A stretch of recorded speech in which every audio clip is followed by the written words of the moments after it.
What's up YouTube, Jeff back again today with a very exciting Samsung video for you guys, and today we're going to be taking a look at 6 features that iOS 18 copied from Samsung One UI. It's always a good idea to take a look at the competition just to understand what they're doing and also maybe see if there are some things that Samsung can improve. Apple had their big WWDC developer conference this week and unveiled iOS 18. I've been running it on my iPhone 15 Pro with the beta, and I want to show you guys some of the features that they kind of stole from One UI. A few places where they improved them, but Samsung is still admittedly ahead in most places. Anyway, before we get started, I do want to thank my 4-year-old son, Jonathan. As usual, we have some animals to hang out in the video with us today. We've got the giraffe right here, and we also have the fossilized Triceratops. We always really appreciate him, of course.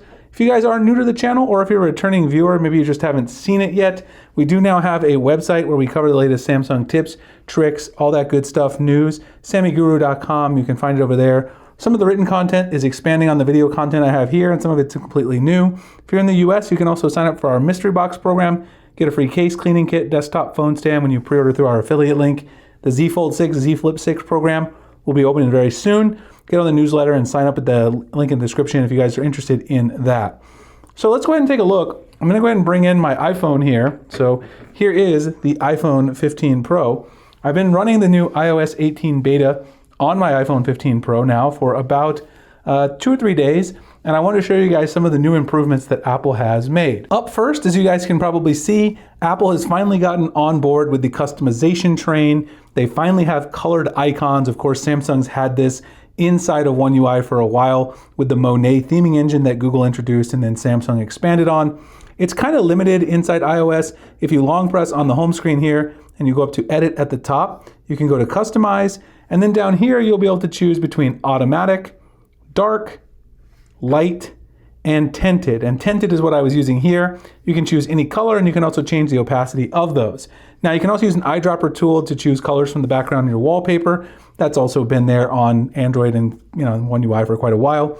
And then you can also choose between small and larger icons depending on your preference. So I do think it's great that Apple's going down this road. However, to install a truly custom icon pack like we have on Samsung devices, you still have to do a very, very difficult and long process of using the Shortcuts app on iOS to go through and create a custom icon for every single app. It's a painstakingly long process, at least whatever the most approved process is. There are some shortcuts that you could take to do this, but that's kind of the default way to do it on iOS, and I think Samsung is still quite far ahead here.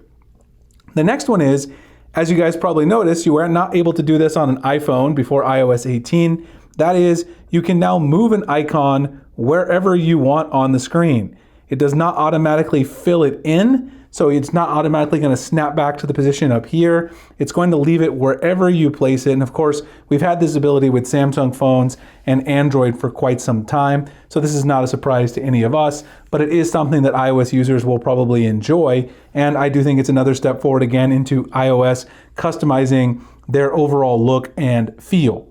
Now, keeping it right here for just a second before we move on, there is another option with apps that they added, was taken directly from Samsung, and that is the ability to lock your apps and hide your apps. So on Samsung phones, of course, you can lock your application and then you make it so that you need your fingerprint or you need your PIN or password to get back in. Now on iOS 18, if you long press here on any application, you can choose to require Face ID to open that application. So if you do require Face ID for the developer app, then every time I open Face ID, the developer app, it's going to need Face ID. Now, obviously, you have to scan your Face ID every time you do it. Since I'm behind the camera, it didn't work for this particular one. But let me just go ahead and take it behind the camera and, for instance, do that with the developer application while I'm talking to you guys.